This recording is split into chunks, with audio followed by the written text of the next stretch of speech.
Hello friends, good morning. आइए आज हम लोग जानते हैं पेमेंट बैंक के बारे में। चूँकि पेटीएम पेमेंट बैंक अभी बहुत न्यूज़ में है आरबीआई के एक्शन के कारण, तो बहुत ही ज़रूरी हो जाता है कि हम लोग जाने जानकारी, क्योंकि जो आसपास की चीज़ें आपके दैनिक जीवन में हो रही हैं, एग्ज़ाम में उसी से संबंधित करंट अफेयर में प्रश्न पूछे जाते हैं। तो जैसे पेमेंट बैंक का भी मामला चल रहा है, पेटीएम पेमेंट बैंक का, तो पेमेंट बैंक से आगामी किसी भी एग्जाम में क्वेश्चन आपको मिल सकता है। तो आइए जानते हैं पेमेंट बैंक क्या होता है। तो पेमेंट बैंक को जानने से पहले सबसे पहले हम लोग ये जानते हैं कि पेमेंट बैंक की आवश्यकता क्यों पड़ी, क्या कारण है पेमेंट बैंक की स्थापना करने का। तो जैसा कि आपको पता है कि 2015 में एक कमेटी बनी थी, रघुराम राजन समिति, और फाइनेंशियल इंक्लूजन का आपने नाम सुना होगा, वित्तीय समावेशन, जिसके तहत कि सभी व्यक्तियों का जो कि अभी तक बैंकिंग से नहीं जुड़े थे, उनका खाता खोलने हेतु जो है एक अभियान चलाया गया था बैंकिंग सेवाएं प्रदान करने हेतु। तो बैंकिंग वित्तीय फाइनेंशियल इंक्लूजन और वित्तीय समावेशन, फाइनेंशियल इंक्लूजन का जो टारगेट होता है उसमें क्या होता है कि न्यूनतम खर्च पर, कम से कम खर्च पर बैंकिंग सुविधाएं मुहैया कराना। तो इसी उद्देश्य को पूरा करने के लिए payment bank, small finance bank आदि की स्थापना 2015 में की गई। अब जैसा कि आपको पता है कि 2016 में फिर डीमोनेटाइजेशन हुआ। डीमोनेटाइजेशन जब हुआ तो उस समय जो है आपका डीमोनेटाइजेशन के समय यूपीआई आदि का प्रयोग लोगों ने ज़्यादा करना शुरू कर दिया। और उसी समय आपने नाम सुना होगा पेटीएम का, पेटीएम करो, बहुत फेमस स्लोगन था, बहुत तेज़ी से उस समय चल रहा था।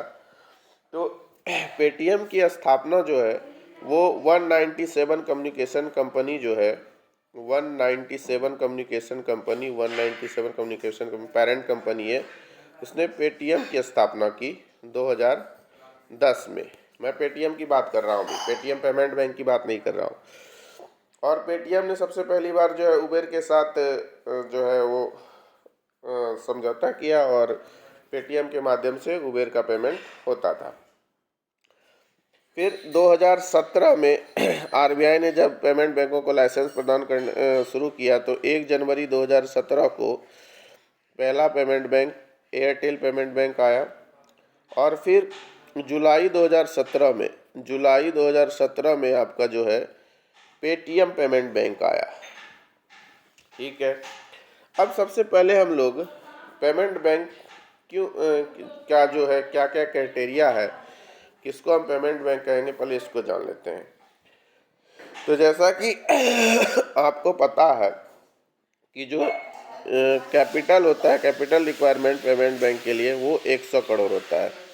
100 करोड़ जो है न्यूनतम पूंजी जो है वो 100 करोड़ है। इसमें प्रमोटर का स्टेक जो है वो 40% था और इसको कंटिन्यूसली 5 साल तक बनाए रखना था। पेमेंट बैंक जो है वो केवल डिपॉजिट स्वीकार करती है, जमाएं स्वीकार करती हैं, डिपॉजिट। और वो कैसी डिपॉजिट? डिमांड डिपॉजिट, मांग जमाएं जिसको कहते हैं, डिमांड डिपॉजिट स्वीकार करती है, टाइम डिपॉजिट नहीं, सावधि जमा नहीं। और इसमें भी लिमिट है। पहले ये 1 लाख रुपए जमा कर सकती थी, 1 लाख रुपए, लेकिन बाद में उसको बढ़ा के जो है 2 लाख कर दिया गया। मैक्सिमम पेटीएम पेमेंट आप जो है पेमेंट बैंक के अपने खाते में 2 लाख तक मैक्सिमम जमा कर सकते हैं। और ये जो है आपका डेबिट कार्ड जारी करती है, क्रेडिट कार्ड जारी नहीं करती है। क्रेडिट कार्ड ये जो है किसी के साथ समझौता, जैसे कि बजाज फाइनेंस के साथ मिलकर जारी कर सकती है, लेकिन ये अपना इंडिविजुअल क्रेडिट कार्ड जारी नहीं कर सकती है। इसके बाद अन्य बातों को देखें तो ये जो है एनआरआई, नॉन रेसिडेंस इंडियन जो होता है, एनआरआई का जमा स्वीकार नहीं कर सकता है। और साथ ही साथ तो फिर जब ये लैंडिंग करती नहीं है, लोगों से डिपॉजिट लेती है, तो फिर जो है ये इंटरेस्ट भी देती है। तो इस कंडीशन में ये पैसा कहाँ से कमाती है? तो पेमेंट बैंक जो होता है अपने जो टोटल उसका जमा होता है, टोटल जो डिपॉजिट होता है उसका 75% गवर्नमेंट सिक्योरिटीज़ में निवेश करती है और 25% जो है इधर दूसरे बैंकों में रखती है ताकि मांग होने पर कस्टमर को वो उसे पूर्ति कर सके। तो 75% जो है वो गवर्नमेंट सिक्योरिटीज़ में निवेश करती है जहाँ से उसको इंटरेस्ट आदि मिलता है और वह काम करती है। अगर सरकारी बात करें कि पेमेंट बैंक की स्थापना, तो आपको पता है कि post payment bank, Indian post payment bank की स्थापना जो है भारत सरकार के 100% स्टेक के साथ 2018 में की गई और टोटल 1.5 लाख इसकी शाखाएं, क्योंकि इसको पोस्ट ऑफिस ही है समझिए। तो ये पेमेंट बैंक के बारे में चीज़ें हैं। अब आइए जानते हैं कि पेटीएम पेमेंट बैंक पर जो आरबीआई ने एक्शन लिया वो क्यों लिया। पेटीएम पेमेंट बैंक पर एक्शन क्यों लिया? तो जैसा कि आपको पता है कि 2018 में पहले आरबीआई ने उसको नोटिस दिया था। नोटिस देने के बाद कुछ प्रतिबंध लगाए थे, रिस्ट्रिक्शंस लगाए थे आरबीआई ने पेटीएम पेमेंट बैंक पर। फिर उसके बाद दिसंबर 2018 में जो है उस जो है प्रतिबंध को हटा दिया था, लेकिन अनियमितताएं जो है वो इरेगुलरिटीज़ जो है वो ख़त्म नहीं हो रही थी।